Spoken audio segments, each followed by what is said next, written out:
Hello, Gene Schwimmer here. Welcome to today's vlog. Before we get into today's subject, I just want to take care of a couple little housekeeping items. First of all, apparently in the last 24 hours I picked up a couple of new subscribers and I lost one, so it's one step back, I guess, and two steps forward. But to the new subscribers, welcome. Thanks for subscribing. I really appreciate it. I hope that you will tell other people to subscribe. That would really be great. But whether you do or not, thanks for subscribing. I really appreciate it. The second item is, well, warning is probably too strong a word, maybe alert or heads up. I intend to post a video tomorrow, but there's a small chance, I would say a 1% chance, that the video will get removed by YouTube. So if you don't see a video tomorrow, that will be why you didn't see it. Now, the video is not pornographic or violent or anything having to do with being cruel or racist, and none of that kind of stuff. It's just that I'll be showing some clips from a promotional video. I think that's fair use, but maybe there's some kind of copyright or something. I don't know why somebody would object if they're advertising a product or a service, and if I mention the product and the service. I'm not telling you what it is now, because obviously then I'm giving away the whole thing, and then you will have one less reason to tune in tomorrow. But I just wanted to let you know there's a small chance that the video would not get posted, and if it doesn't, then in the video right after that one I'll explain what the video was about, so you won't have missed anything, but I hope you'll be able to see it. That's the housekeeping out of the way. Now I want to get into the main subject. Well, actually the main subject I wanted to get into I'm not going to get into, because as I've said in the past, I only get a few views right now. I don't get many comments at all, so I'm able to read all the comments, which often is just one comment, and then I can comment on the comment, and I can speak to the person and about the person who made the comment. So this comment I got is from Turbo Jones, and it's a first for me because I believe, well, I'm pretty sure that Turbo Jones commented in the past. So this is my first repeat comment. Now also in the first comment, I think I disagreed with her in her first comment. This comment, I pretty much agree. And well, let me just put the comment up, read the comment, then I'll give you my comment. But I want to first thank Turbo Jones for, again, taking the time and the trouble to comment. I really appreciate it, and I also appreciate that this time, just as the last time, you gave me food for thought. You made me abandon what I was going to talk about in order to talk about what you talked about. So here's the comment. Quote, I really think liberalism requires the absence of debate, and with the development of alternative media, we may all be saved, unquote. So taking the second part first, I'm hoping that YouTube is included, Turbo, in your definition of alternative media, and I hope that includes me, in which case, if both are correct, I'm going to do my part. So the answer is will do. I'll post as often as I can and be the alternative media that I hope will save the world.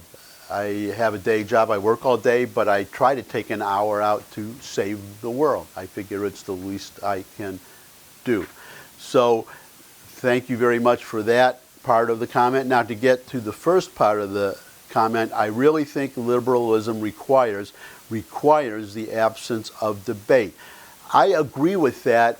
My only comment would be, which is going to be the subject of today's video, is that I think, well, it's understandable. You can't make a very, very long comment and get everything in, but for people in the audience that may not have thought of what you thought of, I'm guessing, or maybe you didn't think of it either, so I just want to expand on it a little bit. Now, liberalism requires the absence of debate. I would slightly quibble with you on that. I think what it requires is, frankly, silencing conservatives, not being unwilling to debate conservatives or anybody who disagrees with them, but not wanting such people to be heard at all. For instance, if I'm speaking on a college campus and nobody in the audience gets up and disagrees with me, if there's a segment at the end where people can ask questions, or if I'm on talk radio and I'm saying something and nobody calls in to disagree with me, if everybody who disagrees with me, if liberals want to give me a free pass, a free field to say whatever I want without disputing anything that I say, that is fine. I have no problem with that at all. But the real problem that I think Turbo really means but doesn't say, so that's why I'm going to say it, I think the real problem is, for example, getting back to the example of my speaking on a college campus and being interrupted, not being able to speak at all, being shouted down, not being able to speak at all, and when the question and answer period comes, being heckled again, and having the people questioning me being interrupted. Or say you have Rush Limbaugh on the radio and liberals thinking that he's dangerous and should not be on the radio at all. Or in, getting back to colleges, a college classroom where you have conservative students who are afraid to reveal that they are conservatives. And it's very difficult because you have professors that have to give their political views in classes and on subjects that have nothing to do with politics. And then you have an urge as a conservative to raise your hand and disagree. But if you do, then you risk getting a bad grade, and it has happened. You have conservative students who have to hide their conservatism, while liberal students can say whatever they want. They can hold their demonstrations and they can have their tables out on the quad or out in the open areas, passing out their literature. They don't have to worry about conservatives coming along and overturning their tables and shouting at them and accosting them and throwing their literature in the trash. And finally, there's the infamous, or at least it's infamous if you are one of those people who believes in debate, the Meet the Press episode on global warming, where every guest was a global warmist. Oh, excuse me, I guess we don't say global warming anymore. It should be climate change, right? Okay, so climate change believers, or as I call them, climate change zealots. I mean, if you want your example of people who refuse to debate, there it is right there.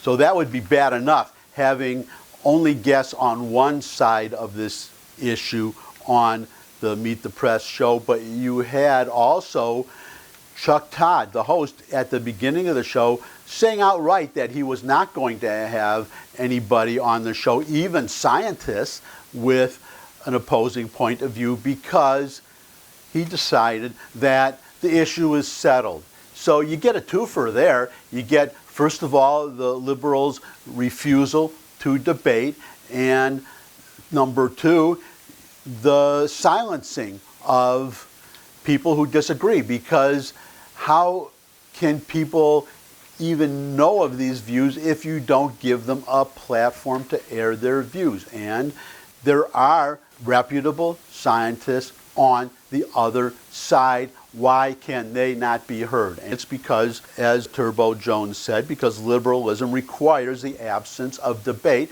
but it also requires, as I said, silencing conservatives, or just silencing scientists. That's what we're talking about, silencing scientists with actual data. That's what I think you really mean, and I just wanted to get that out there. Now, expanding on that, another thing that liberalism requires is to misrepresent what they say, not just not debating them, not just silencing them, but when conservatives do manage to say something, misrepresenting what they say. I would give as a perfect example this whole criticism of Donald Trump, where he supposedly, well, I mean, where he actually does say to the so-called squad, the four very liberal female representatives of color, that they should go back to their own country. He did say that, that's undeniable, but that's not all he said. He said they should go back to those countries, fix the problems there, and then come back here to the United States and show us how it's done. That's the total quote of what he said. Now they're saying that Trump was insulting these women of color and telling them to go back to their own country and saying how racist that is. But what's racist about asking people to come to America? And that's what he also said. He said, go there, fix the problems, come back, show us how it's done. That's the whole quote, but it refutes the narrative that Trump is a racist and that by extension we are racist. And they do that all the time, where they misrepresent what a conservative says. And it's so bad that, well, on this example I just gave you, I don't recall any Republicans in the House or the Senate, any prominent Republican coming out and just saying what I just said, that that's not all of what Trump said, that he said go fix the problems, then come back. Nobody defends Trump and nobody defends, by extension, us. So I think that's number two. The second thing that liberalism requires that Turbo didn't mention, so that's why I'm mentioning it. It brings us to the third requirement, which is that liberals need to insult Republicans and conservatives and make us look ridiculous. And Exhibit A is the Comedy Channel. I forgot the name of is it Comedy News or whatever it was, but Jon Stewart. He was notorious for that, for reading something that, as I do, quoting something that a Republican said, and then, you know, you get the, I don't know if I can do it as well as he does, but the, you know, the arched